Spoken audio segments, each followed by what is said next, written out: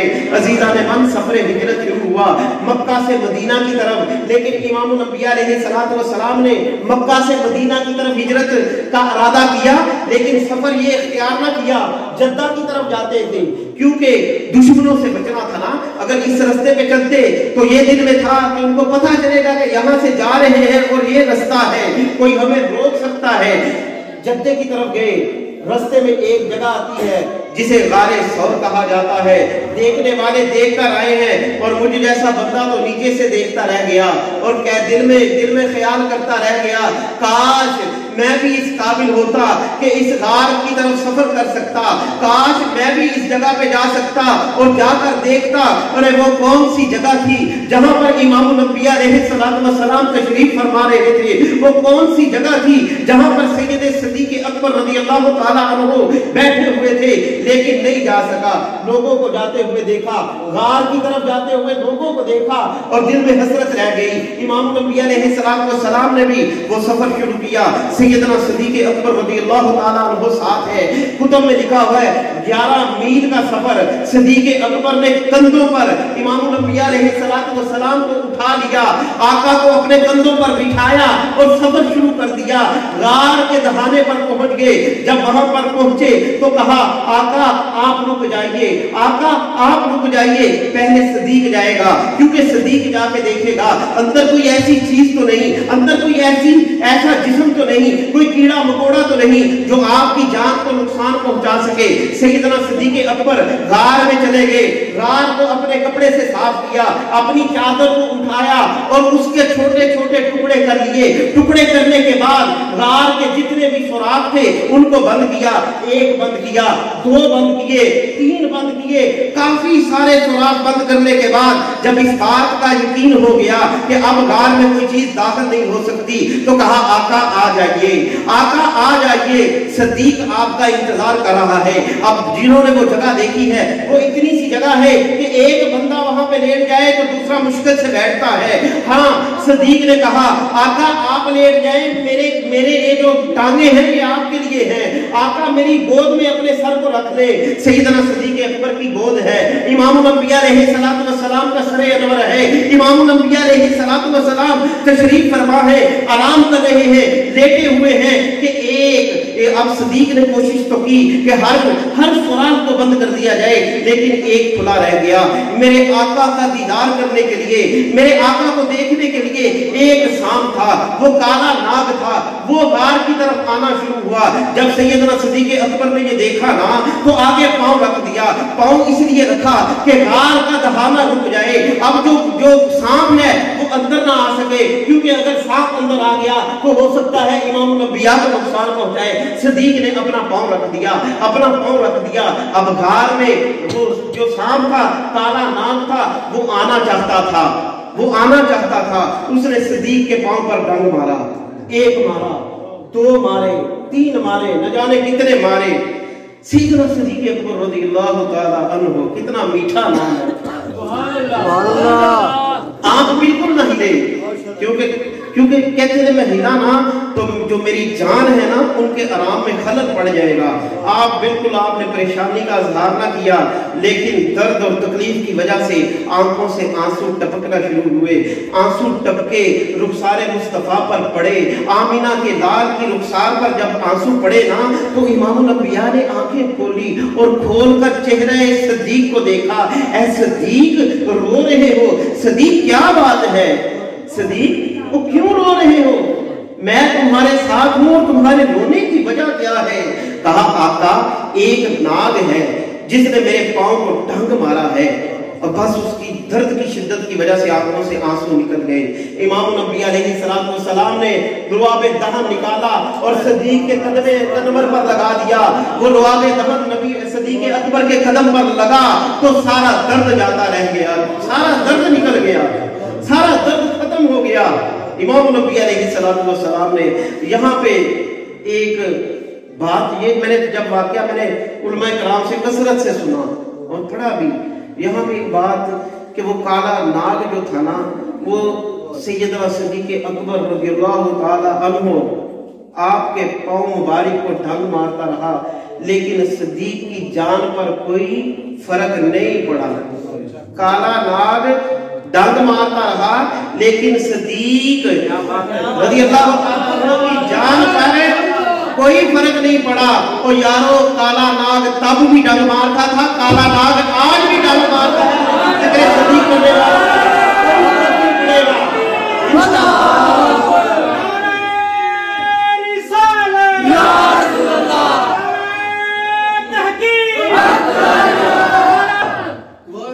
سیدنا صدیق اکبر کی جان کو کوئی فرق تب نہیں پڑا تھا اور اب ذکر کو نہیں پڑے گا انشاءاللہ. ذکر اب یہاں پہ یہ بات ایک اور بات, جان بچانا جو نا اسلام کہتا ہے فرض ہے. کیوں جی؟ جان بچانا فرض ہے. سارے فرائض کو چھوڑ کر پہلے اپنی جان کی حفاظت کرنی چاہیے. لیکن صدیق اکبر نے تو جانا پہ بات دی.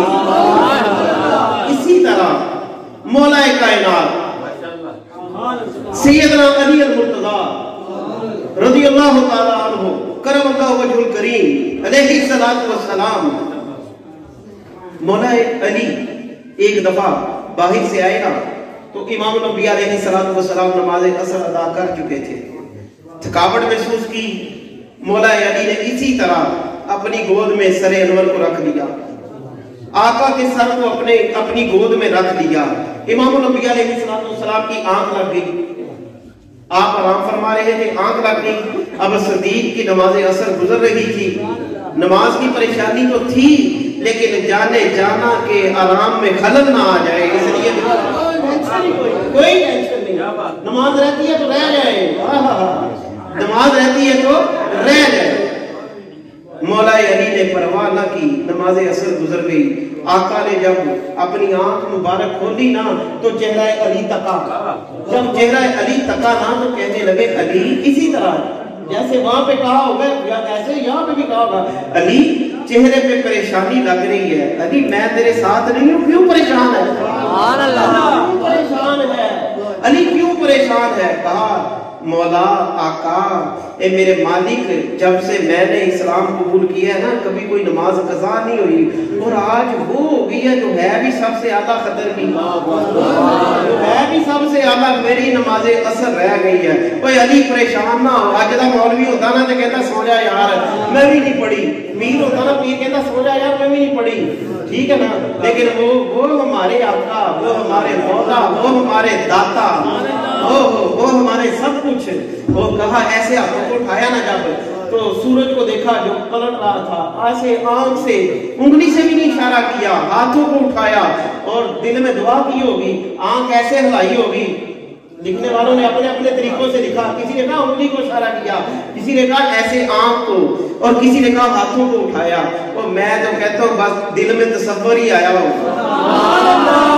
انگلی کو بھی اٹھانے کی ضرورت نہیں, آنکھ کو بھی اٹھانے کی ضرورت نہیں, میرے مولا کو دل میں خیال آیا ہوگا تو میرے علی کی اثر رہ گئی ہے. سورج پلٹا, مولا علی خوش ہوئے, نماز عصر ادا کی, مالک تیرا شکر ہے. یہاں پہ بھی وہی بات, فرض ضروری تھا لیکن جانے جانا کا آرام تھا نا, اس میں خلل نہ پڑ جائے.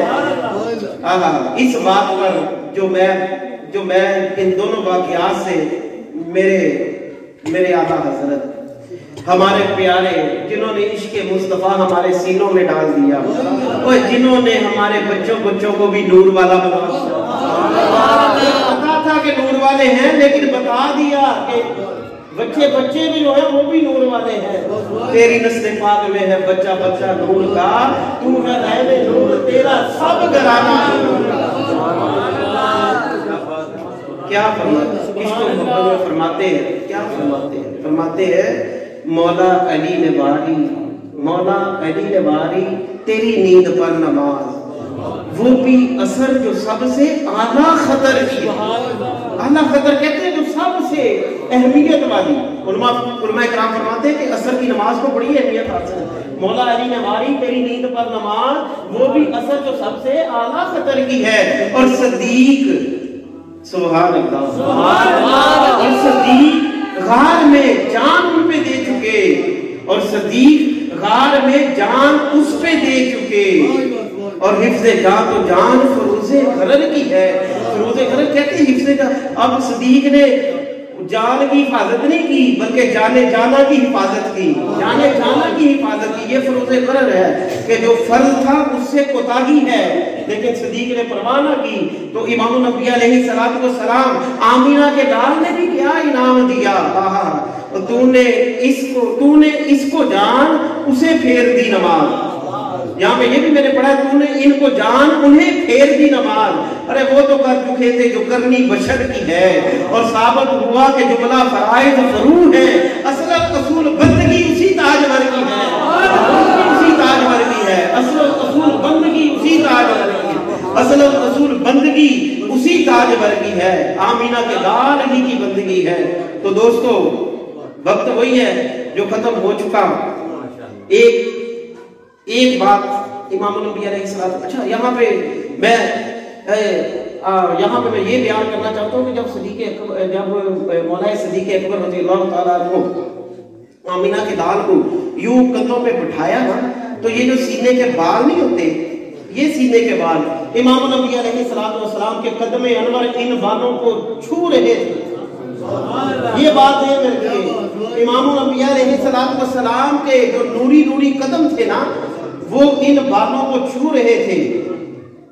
اب دیکھیے حضرت عمر فاروق رضی اللہ تعالی عنہ طواف کعبہ کر رہے ہیں اور رو رہے ہیں، اور رو کر کیا کہہ رہے ہیں، اے مولا تو نے مجھے خطاب کے گھر میں پیدا نہ کیا ہوتا، اے مولا تو نے مجھے خلیفہ دوم نہ بنایا ہوتا، اے مولا تو نے مجھے جو مقام دیا ہے وہ مقام نہ دیا ہوتا، اے مولا تو نے مجھے جو رتبہ دیا ہے وہ رتبہ نہ دیا ہوتا۔ ہاتھی سے آواز آئی، اے عمر تو بتا تو صحیح، تجھے اتنا مقام ملا تو کیا بننا چاہتا تھا؟ اگر تیرے لیے یہ باتیں تجھے اچھی نہیں تو تو کیا بننا چاہتا تھا؟ تو جواب صدیق سنیے، جواب سیدنا صدیق اکبر رضی اللہ تعالیٰ، جواب سیدنا عمر فاروق رضی اللہ تعالیٰ عنہ سنیے۔ عمر فاروق فرماتے ہیں کہ اے مولا کاش، اے مولا کاش تو نے مجھے صدیق کے سینے کا ایک بال بنایا ہوتا۔